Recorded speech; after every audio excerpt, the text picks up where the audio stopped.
All right, a bit of change of scenery for this video. I'm doing this one on the go.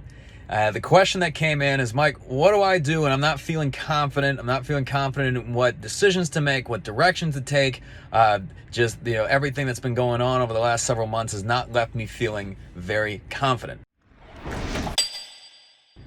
All right, so if you're not feeling very confident at a time of a lot of uncertainty and a lot of change and adversity and so on, who could blame you?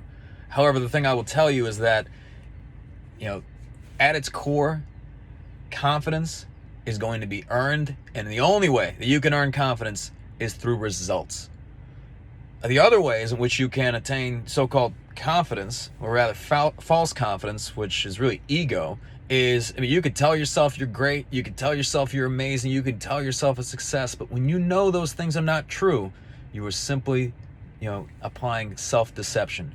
True confidence is earned through the results. So if you don't know what to do, if you are struggling right now in your business, your team, whatever it is, you can focus on what you can do, which is something every single day. It is to have a level of resilience, to take actions every single day, whether they're the right decisions, the wrong decisions, but to simply be making forward steps, taking action steps.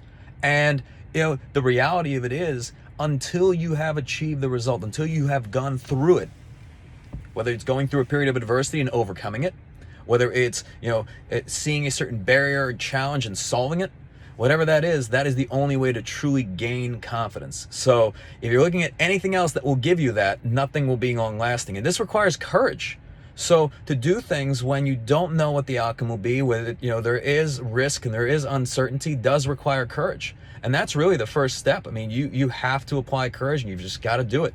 Things are not going your way and you've got one bad thing happening after another, to have the courage to endure, to have the courage to persevere and to make another attempt in another direction and try something new, try something different until you finally crack it. Because I'll tell you, once you have solved it, once you've overcome whatever adversity you're dealing with, the challenge you're dealing with, whatever that might be, you get something that no one can ever take away from you. True confidence, that true value that you can take with you wherever you go, when you wake up, when you go to sleep at night, all those different things. And the biggest thing, and I would say the biggest tragedy, what I see with most people is when you rob yourself of that growth and of that opportunity by simply not even making an attempt, whether literally or figuratively not getting out of bed, not taking another step, allowing yourself to be beat down and to simply give up. True failure isn't failure until you really quit. And if you can endure, if you have a level of pain tolerance and you're willing to keep going until eventually you get there, you will get there. Absolutely. You may not have all the answers today, but with courage, you eventually gain them. You eventually gain those capabilities. You eventually do figure it out. You try enough attempts, enough ways, enough strategies, whatever it might be, you will eventually get there.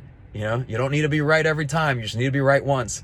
And I'll tell you that anybody, if I were to look at, a subsegment of firm owners across the nation, there are some where you will say, hey, no matter what, this person will always get where they are going because they will never stop, no matter how much, adversity they face, how many downturns they face, how many crises they face, they will always pick themselves up and keep going. So if you want to build true confidence, you've got to earn it through results.